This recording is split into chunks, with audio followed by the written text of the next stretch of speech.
சக்தி, பராசக்தி. இடையூறு இல்லாமல் இந்த வாக்கை முழுமையாக கேள். உன்னிடம் முழுமையான ஒரு செய்தியை சேர்க்க வேண்டும் என்று நினைத்து உன் வீடு தேடி வந்திருக்கிறேன். அமைதியாகவும் பொறுமையாகவும் நீ நிதானமாக இறுதி வரை கேட்டால்தான் இந்த செய்தி உனக்கு விளக்கமாக தெரியும். உன்னுடைய கஷ்டங்கள் எங்கிருந்து தொடங்கியது? உன் கஷ்டங்கள் ஏன் இப்போது நடந்து கொண்டிருக்கிறது?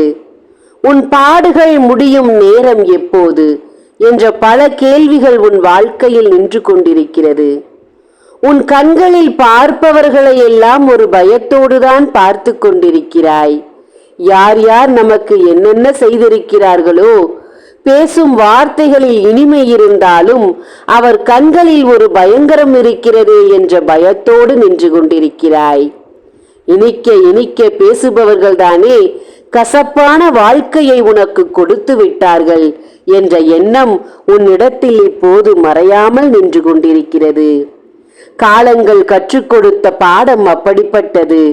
மறக்கும் நிலையிலா ஒருத்தர் ஒவ்வொருத்தரையும் உனக்கு கொடுத்து இந்த வாழ்க்கையின் சீரழிவை அதிகப்படுத்தி உன் கண்ணீர்களுக்கு காரணமாக நின்று எட்டி நின்று வேடிக்கை பார்த்து கைகொட்டி சிரிக்கும் மனிதர்களை பார்த்து வேதனையோடு கண்ணீர் விட்டு கொண்டிருக்கும் இந்த நேரத்தில் உன்னிடத்தில் ஒரு செய்தியை கூற வந்திருக்கிறேன்.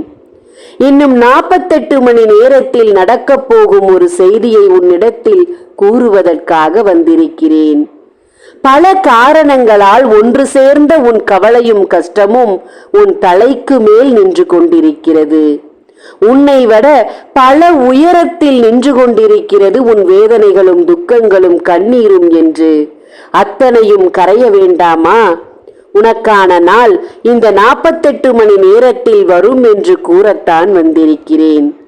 ஒருத்தரா, 2 பேரா, 3 பேரா, 4 பேரா, இல்லை இன்னும் எத்தனை பேர் இருக்கிறார்கள் என் வாழ்க்கையில் என்னை மோசமான நிலைக்கு தள்ளிவிட்டு பார்க்க வேண்டும் என்ற எண்ணத்தோடு செய்வினை செய்தவர்கள் என்று யோசித்துக் கொண்டிருக்கிறாய். பிள்ளையே, ஒருவர் அல்ல, இருவரும் அல்ல, 4வராக நின்று கொண்டிருக்கிறார்கள் உன் வாழ்க்கையின் செய்வினை செய்தவர்களாக. உன்னை அழித்து பார்க்க வேண்டும் என்று 4 நின்று கொண்டிருக்கிறார்கள். அதில் ஒருவரை பற்றித்தான் இப்போது நான் உன்னிடத்தில் சொல்வதற்காக வந்திருக்கிறேன். இரத்தம் சூடாக இருக்கும் போது, இரத்தம் கொதித்து கொண்டிருக்கும் போது ஆட்டம் ஆடிவிட்டு இரத்தம் சூடு அடங்கியவுடன் தன் நிலை மறந்து இப்போது யமனின் வாசம் செய்ய காத்திருக்கும் ஒருவரை பற்றி உன்னிடத்தில் கூறுவதற்காக வந்திருக்கிறேன்.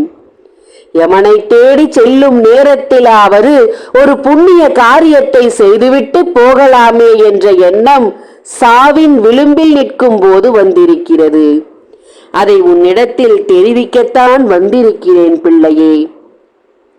வாழ்ந்து கொண்டிருக்கும் போதெல்லாம் பொறாமை எண்ணம் தலை தூக்கி ஆடி, பொறாமை எண்ணத்தால் ஒவ்வொரின் வாழ்க்கையையும் அழித்து பார்க்க வேண்டும், சமநிலையில் நிற்கக்கூடாது, தாழ்த்தி பார்க்க வேண்டும் என்ற எண்ணத்தோடு ஆட்டம் ஆடிக்கொண்டிருக்கும் ஒவ்வொருவருக்கும் இறுதியில் இதுதான் முடிவு என்று தெரிந்தும் ஆடுவதை நிறுத்தாமல் ஆடிக்கொண்டிருக்கிறார்கள்.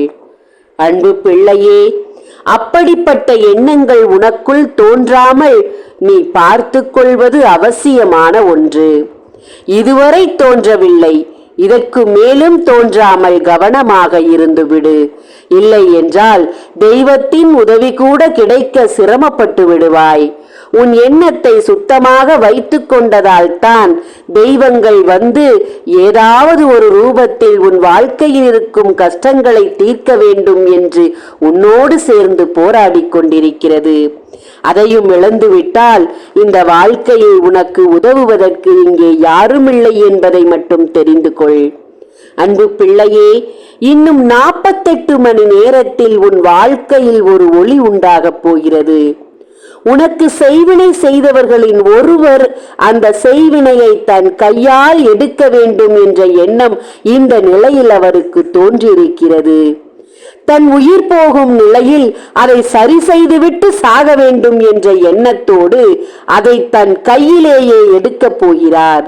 அன்பு பிள்ளையே, அதற்கு சூடேற்றி அதன் வேகத்தை அதிகப்படுத்திக் கொண்டிருந்த அந்த பெண் இப்போது தன் கையால் அதை அணைக்கப் போகிறார்.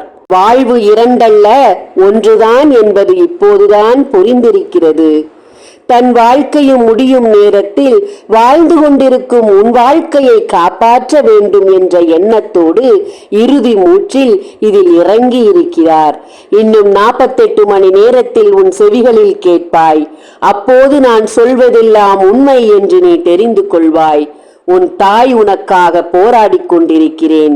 கவனமாக நீ இருந்தால் அனைத்து செய்வினைகளையும் இழந்து நீ தனித்து நின்று போராடி உன் வெற்றியை அடைந்து விட்டாய் என்பதை பொறுத்தல்ல, நானும் உன்னோடு இருந்து உன் வெற்றியை பெற்றுக் கொடுத்து விட்டேன் என்பதை உண்மையாக்கி நான் காப்பாற்றுவேன்.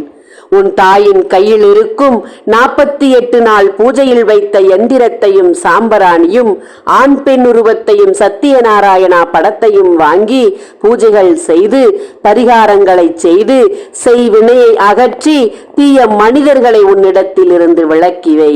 வாங்கிய பிள்ளைகள் தொடர்ந்து பூஜைகள் செய்து வா. உன் வாழ்க்கையில் மறு ஒளி உண்டாக்க நான் காத்திருக்கிறேன். ஓம் சக்தி. நன்றி.